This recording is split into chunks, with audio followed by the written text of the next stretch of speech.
Salam müəllimlər, mən isə indi sizlə digər bir dəzgahımız haqqında danışacağam. Burğu dəzgahının quruluşu və iş prinsipi. Deməli, burğu dəzgahı ən sadə quruluşa malikdir, geniş yayılmış, metal kəsən bir dəzgahdır.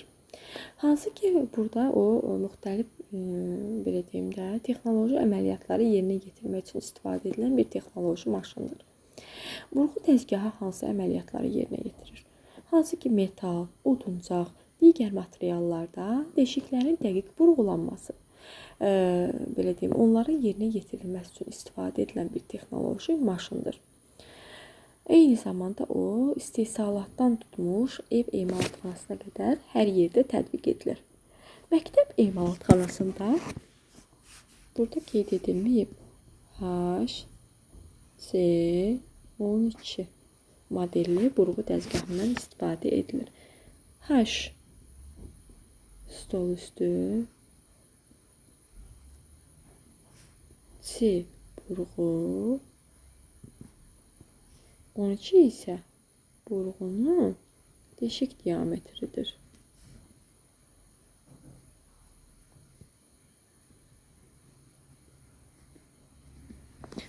HC12 modelindən istifadə edilir məktəb emalatxanasında. Burada da H stol üstü, C burğu, 12 isə burğunun deşik diametrini göstərir. Hansı ki, onun hissələrinə baxaq. Belə ki, o, deməli, qayış ötürməsi, şpindel, burğunun dərinliyi şkalası, patron, burğu, stol, işə salma düyməsi, çatı, stopor, dəstək, elektrik mühərriki və qoruyucu qapaqdan ibarətdir. Burğu patronu isə patron, quyruq və eyni zamanda açardan ibarətdir. Dəzgah elektrik şəbəkəsinə qoşulur. İşə salma düyməsinin köməyi ilə işə salınır. Fırlanma, elektrik mühərrikindən qayış ötürməsinə, dəzgahın şpindelinə ötürülür. Ötürücü qayış yerləşən hissə qoruyucu qapaqla bağlanır. Şpindelin aşağı hissəsində burğu patronu quraşdırılır. Deməli, dəzgah elektrik şəbəkəsinə qoşulur. İşə salma düyməsinin köməyi ilə, yəni burayla. Fırlanma, elektrik mühərrikindən qayış ötürməsi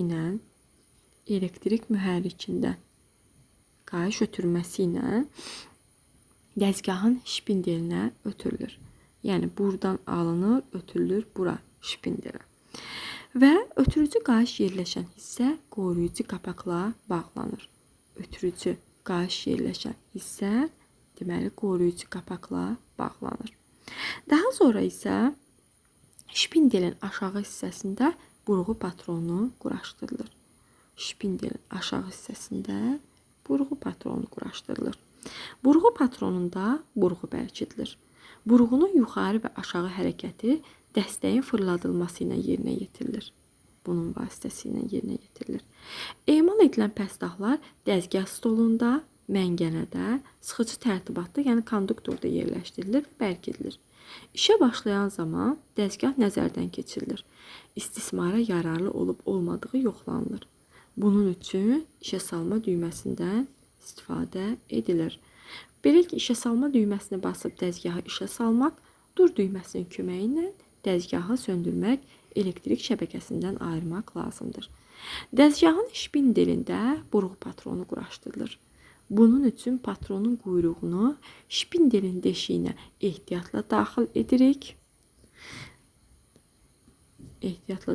edirik və yuxarı qısa təkan verməklə patronu bərkidirik.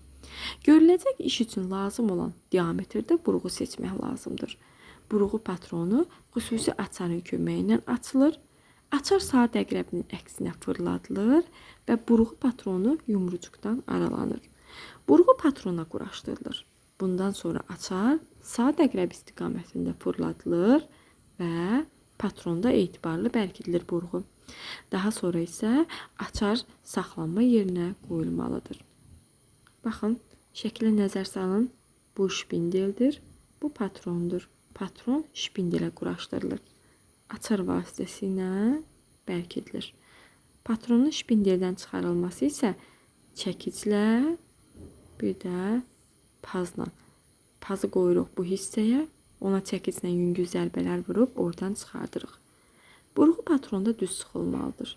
Düz sıxılmamış burğu əyri fırlanır və sınır. Üzərində açılacaq deşiyin mərkəzi nişanlanmış pəstat dəzgah masasındakı maşın məngənəsində yerləşdirilir və bərk edilir. Kiçik diametrli deşiklərin burğulanması zamanı pəstahlar əl məngənəsi və sıxacların köməyi ilə bərk edilir. Dəzgah işə salınır və ehtiyatla burğu pəstaha yaxınlaşdırılır. Burğunun ucu deşiyin mərkəzinə dəqiq düşür. Ötürmə dəstəyinə təzyiqi tədricən artırmaqla deşik burğulanır. Mütləq diqqətlə işləmək lazımdır. Burğulamanın sonunda iki tərəfi açıq deşiyin çıxışına yaxınlaşan zaman ötürməni azaltmaq lazımdır. Əks halda bu burğu tutulması baş verir və o da sına bilir. Burğulamanı bitirdikdən sonra ötürmə dəstəyi əks tərəfə fırladılır. Burğu ehtiyatla deşikdən çıxarılır. Dur düyməsini basmaqla dəzgah işə salınır və yaxud da ki dayandırılır. Deməli, dur düyməsinin köməyi ilə dəzgahın işi dayandırılır. Açarın köməyi ilə əvvəlcə burğu patrondan çıxardılır. Sonra xüsusi pazdan istifadə edərək patronun özü çıxardılır. Pazın dar ucu şpindelin basma deşiyinə geyindirilir. Pazın enli ucu isə yüngül sıxılaraq deşiyin dərinliyinə salınır. Bu zaman paz patronun quyruğunun pəncəsini sıxır, onu şpindeldən itələyib çıxardır.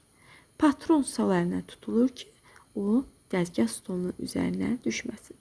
Əgər patronun quyruğu şpindelə çox bərk oturubsa, onu pazın dirəyinə çəkiclə yüngül zərbələr vurmaqla çıxartmaq olar.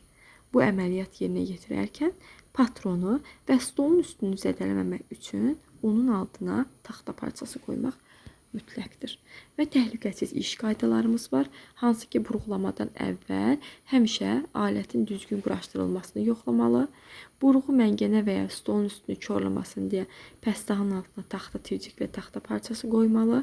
Emal olunan detalları dəzgah masasında və tərtibatda möhkəm bərk etməli. Detalları əllə tutub saxlamaq qadağandır. Elektrik mühərriki ilə işləyən zaman qayışları qasnağın bir pilləsindən digərinə aşırmaq qadağandır.